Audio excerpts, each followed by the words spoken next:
कहानी की शुरुआत में हम मास्टर हान को देखते हैं, जिन्होंने अब बीजिंग सिटी में अपना एक मार्शल आर्ट स्कूल खोल लिया था, जहां बहुत सारे बच्चे उनसे कुंफू सीखने के लिए आते थे। और उन बच्चों में उनका भतीजा ली भी शामिल था, जो काफी लगन से कुंफू की प्रैक्टिस किया करता। ली की मॉम डॉक्टर फोंग उसे लेने के लिए वहां आती है। वो नहीं चाहती थी कि ली कुंफू सीखे, क्योंकि कुंफू टूर्नामेंट की वजह से वो पहले ही अपने बड़े बेटे को खो चुकी थी। मास्टर हान फोंग को समझाने की कोशिश करती है, पर वो कहती है कि मैं आपकी बहुत इज्जत करती हूँ और मैं ये भी जानती हूँ कि ली आपके लिए बहुत मायने रखता है, पर आपके बताए हुए रास्ते पर मैं पहले ही अपना एक बेटा खो चुकी हूँ और अब मैं अपने दूसरे बेटे को नहीं खोना चाहती। मास्टर हान कहते हैं कि हम दोनों ही जानते हैं कि कुंग फू ली की जिंदगी सुधार सकता है। जितनी भी बार मैं अपनी जिंदगी से भटका हूँ, कुंग फू ने मुझे संभाला है। मुझे उम्मीद है कि धीरे धीरे ली भी सारी चीजों को समझ जाएगा। फोंग कहती है कि हमारे पास इन सब चीजों का वक्त नहीं बचा।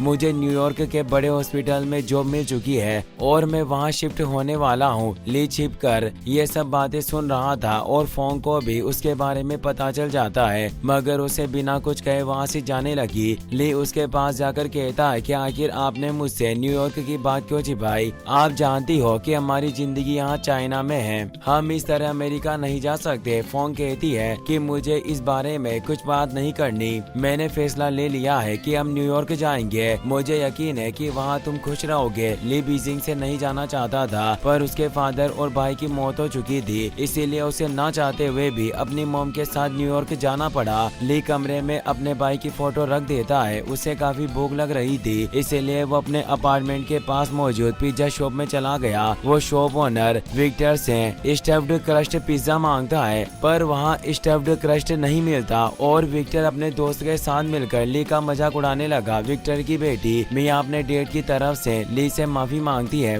वो उससे स्टफ्ड क्रस्ट की जगह दूसरे खाने की चीजों के बारे में बताती है, जिससे वो खुश हो गया। अगले दिन ली अपने कॉलेज चला गया। कॉलेज खत्म होने के बाद दोबारा उसकी मुलाकात मिया से होती है। वो सामान उठाने में उसकी मदद करता है, जिससे दोनों अच्छे दोस्त बन गए। ली डोमिनेशन जिम के सामने खड़ा होकर अंदर की फाइट से देखने लगा। मिया पूछती है कि क्या तुम कुंग फू या कराटे की प्रैक्टिस करते हो? वो बताता है कि मैं पहले कुंग फू की ट्रेनिंग करता था, पर अब मैंने सब छोड़ दिया। मिया कहती है कि अच्छा हुआ कि तुमने ये सब चीजें छोड़ दी, और अगर तुम प्रैक्टिस करना भी चाहो तो इस जिम में कभी मत जाना। तभी जिम का ओनर ओशे वहाँ गया। वो मिया से कहता है कि तुम्हारे पापा से कहना कि मेरा फोन उठाए, वरना अंजाम अच्छा नहीं होगा। मिया ली को लेकर वहाँ से चली गई। वो कहती है कि वो जिम का ओनर था, मेरे डैड ने उससे पैसे उधार लिए हैं, बेहतर होगा कि तुम इस जगह से दूर रहो, क्योंकि ओशे बहुत खतरनाक है। मिया का एक्स बॉयफ्रेंड कॉनर ओशे के जिम में ट्रेनिंग करता था। ओशे उसे कहता है कि मुझे उम्मीद नहीं थी कि मिया इतनी जल्दी अपना दूसरा बॉयफ्रेंड बना लेगी। मैंने अभी उसे एक लड़के के साथ घूमते हुए देखा। कॉनर को इससे काफी गुस्सा आया और उसने अपने प्रैक्टिस पार्टनर को लात मारकर धराशायी कर दिया। मिया को एक मशीन के लिए कुछ पार्ट्स की जरूरत थी और दोनों एक चाइनीज शॉप पर चले जाते हैं, पर शॉप ओनर पार्ट्स की कीमत बहुत ज्यादा बता रही थी, जिस वजह से मिया ने उन्हें खरीदने से मना कर दिया। ली ओनर से चाइनीज में बात करके वो पार्ट्स कम कीमत में खरीद लेता है। मिया पूछती है कि आखिर तुमने उन्हें ऐसा क्या कहा जो उन्होंने पार्ट्स इतनी कम कीमत में दे दी है? वो कहता है कि मैंने उन्हें बताया कि मैं तुम्हारा बॉयफ्रेंड हूँ और तुम अभी अभी न्यूयॉर्क में नहीं आई हो, पर तुम्हें ज्यादा सोचने की जरूरत नहीं। मैंने सिर्फ मजाक में कहा था, अगर तुम चाहो तो मैं तुम्हें चाइनीज सिखा सकता हूँ, इस तरह तुम्हें मेरे बिना यहाँ डिस्काउंट मिल जाएगा, पर उसके बदले में तुम्हें मुझे न्यूयॉर्क घुमाना होगा। मिया इसके लिए मान गई। ली इसे दोनों की पहली डेट कहकर उसे चिढ़ाने लगता है। अगले दिन दोनों स्कूटर की मदद से न्यूयॉर्क घूमने लगते हैं। दोनों साथ में काफी खुश थे, लेकिन अचानक उनका स्कूटर खराब हो गया, इसीलिए उसे मेट्रो में रखकर घर जाने लगते हैं। पर कॉनर अपने दोस्तों के साथ वहां गया। उसे ली और मिया को साथ देखकर काफी गुस्सा आ रहा था। मिया ली के साथ वहां से जाने लगती है, मगर कॉनर ली के मुंह पर मुक्का मारकर उसे घायल कर देता है और अपने दोस्तों के साथ वहां से चला गया। मिया ली को लेकर आगे बढ़ रही थी। वो बताती है कि कॉनर बचपन से मुझे लेकर जज्बाती रहा है और जिम शुरू करने के बाद से उसका गुस्सा काफी बढ़ गया। वो 24 घंटे प्रैक्टिस करता है और हर साल 5 बोरोस टूर्नामेंट भी जीता है। तुम उसका मुकाबला नहीं कर सकते।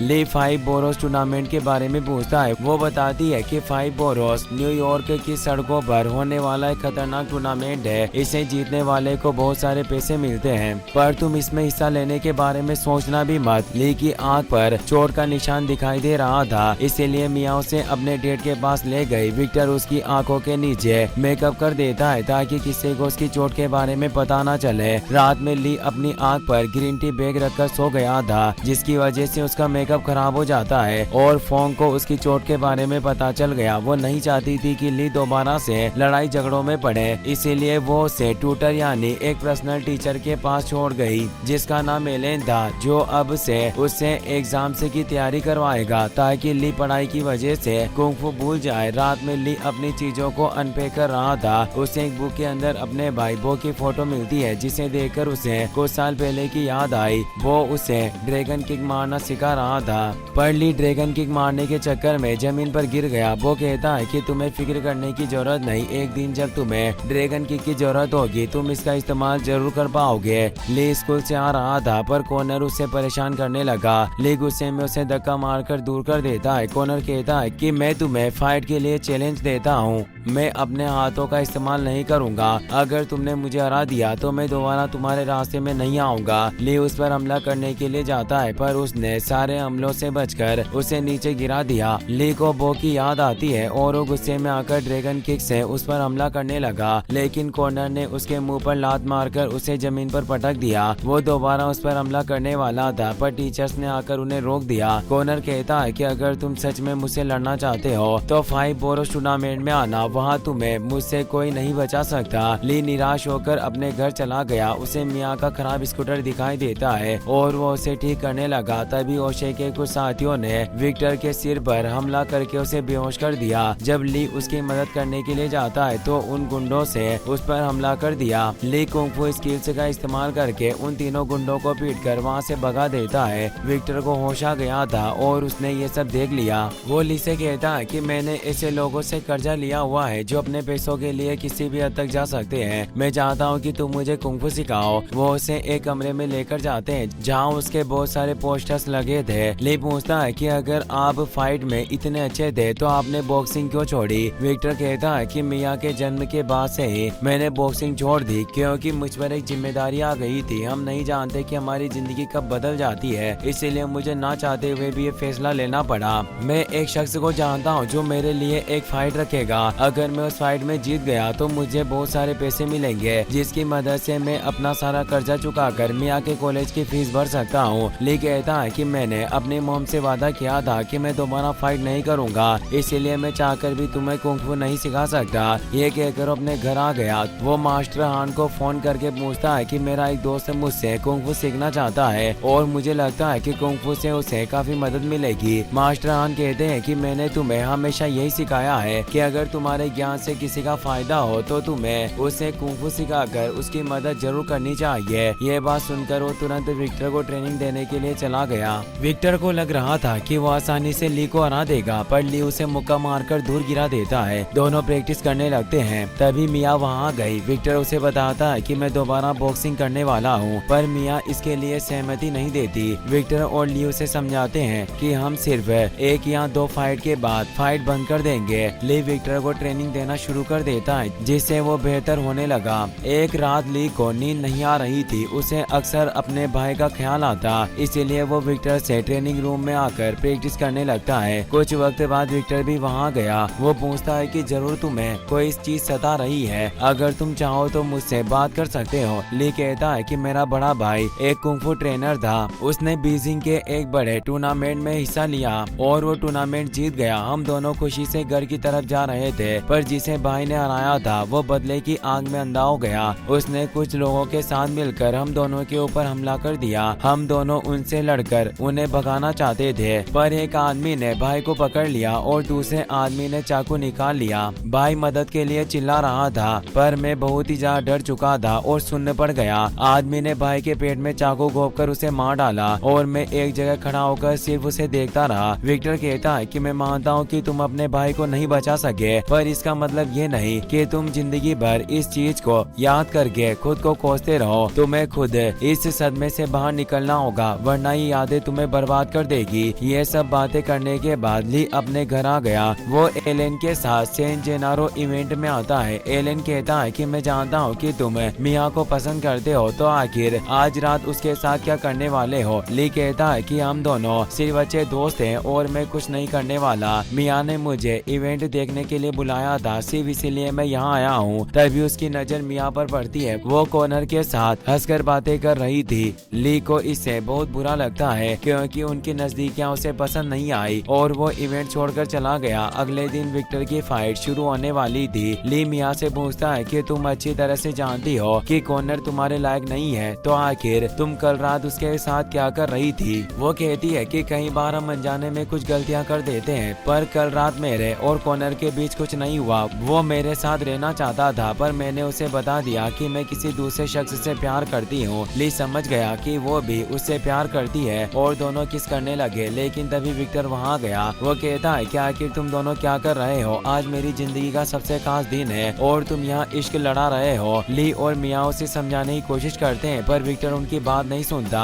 और वो बॉक्सिंग कोर्ट में चले गए। मैच शुरू हो गया था। शुरुआत में बॉक्सर विक्टर को काफी पीटता है, पर धीरे धीरे उसके ऊपर विक्टर हावी होने लगा। ली और मिया इससे काफी खुश थे, मगर ओशे को इससे काफी गुस्सा आता है क्योंकि उसने अपने सारे पैसे बॉक्सर पर लगाए थे। वो बॉक्सर को इशारा करके उसे घायल करने के लिए कहता है। बॉक्सर अपनी एल्बो से हमला करके विक्टर की हालत खराब कर देता है। बॉक्सिंग में एल्बो का इस्तेमाल करना मना था। मिया और ली इसके खिलाफ आवाज उठाते, पर बॉक्सर एक जोरदार मुक्का मारकर विक्टर को बेहोश कर देता है, जिससे वो फाइट जीत गया। लेकिन विक्टर की हालत बहुत ही ज्यादा खराब हो गई थी। उसे देखकर ली इतना घबरा गया कि वापस से सुन्न पड़ गया। वो विक्टर को हॉस्पिटल लेकर जाते हैं, पर उसे देखकर ली को अपने भाई बो की याद आने लगी। मिया उसे हॉस्पिटल के अंदर चलने के लिए कहती है, पर वो जरा भी नहीं हिला, मानो वो वापस सुन्न पड़ गया हो। मिया को इससे काफी बुरा लगता है और वो अकेले ही अंदर चली गई। फोंग उसी हॉस्पिटल में काम करती थी। वो ली से पूछती है कि आखिर तुम उस आदमी को कैसे जानते हो। वो बताता है कि विक्टर को मैंने ही ट्रेन किया था। फोंग कहती है कि मैंने तुम्हें अच्छी तरह से समझाया था कि तुम फाइट नहीं कर सकते, पर तुमने मेरी बात नहीं मानी। अब तुम देख सकते हो कि उसकी जान खतरे में है। यह कहकर वहाँ से चली गई। विक्टर को होश नहीं आ रहा था, इसीलिए मिया उसके पास रुककर उसका ध्यान रखने लगी। ली को लगता है कि कुंग-फू की वजह से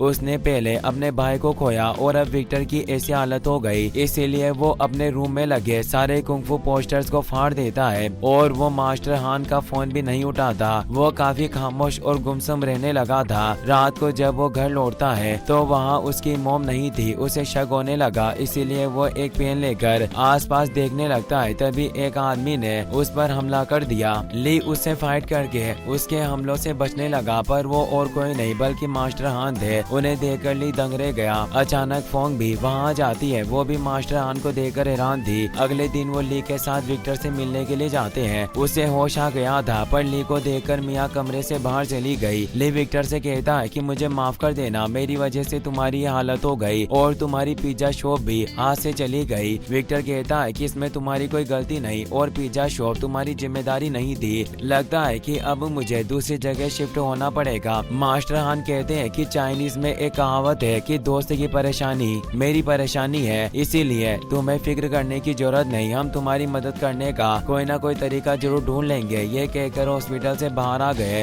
ली पूछता है कि आपने विक्टर से कह तो दिया, पर आखिर हम उसकी मदद कैसे करेंगे। मास्टर हान को उसके कमरे में 5 बोरस टूर्नामेंट का कार्ड मिला था। वो उसे कार्ड देकर कहते हैं कि 10 दिनों में टूर्नामेंट शुरू होने वाला है और तुम उसमें फाइट करोगे। तुम्हें 2 दिनों में ट्रेनिंग के लिए कोई जगह ढूंढनी होगी। तब तक मैं अपने दोस्तों से मिलने के लिए जा रहा हूँ। ये कहकर वो लॉस एंजलिस में डेनियल के घर आ गए। वो मास्टर मियागी की फोटो के सामने एक शराब की बोतल रखकर उन्हें सम्मान देते हैं। डेनियल कहता है कि अफसोस की बात है कि मास्टर मियागी 1 साल पहले मर गए, पर क्या आप उन्हें जानते थे। मास्टर हान कहते हैं कि मैं उनकी मौत के बारे में जानता हूँ। पिछली बार जब मैं उनसे मिला था तो उन्होंने मुझसे कहा कि अगर मुझे मदद की जरूरत हो तो मैं यहाँ आ सकता हूँ, पर इस वक्त मैं उनके लिए नहीं बल्कि मियागी डो के नाम से यहाँ एक पिज्जा शॉप खोलें, इससे हमें काफी फायदा होगा। मगर डेनियल को उसका यह आइडिया पसंद नहीं आता और वो पिज्जा गर्म करने चला गया। इसी के साथ मूवी की हैप्पी एंडिंग हो जाती है। अगर आपने इसकी फर्स्ट मूवी नहीं देखी है हैं तो एंड स्क्रीन और आई बटन से वॉच कर सकते हैं। साथ ही इस वीडियो को लाइक और चैनल को सब्सक्राइब करने के लिए आपका तहे दिल से शुक्रिया। Thanks for watching.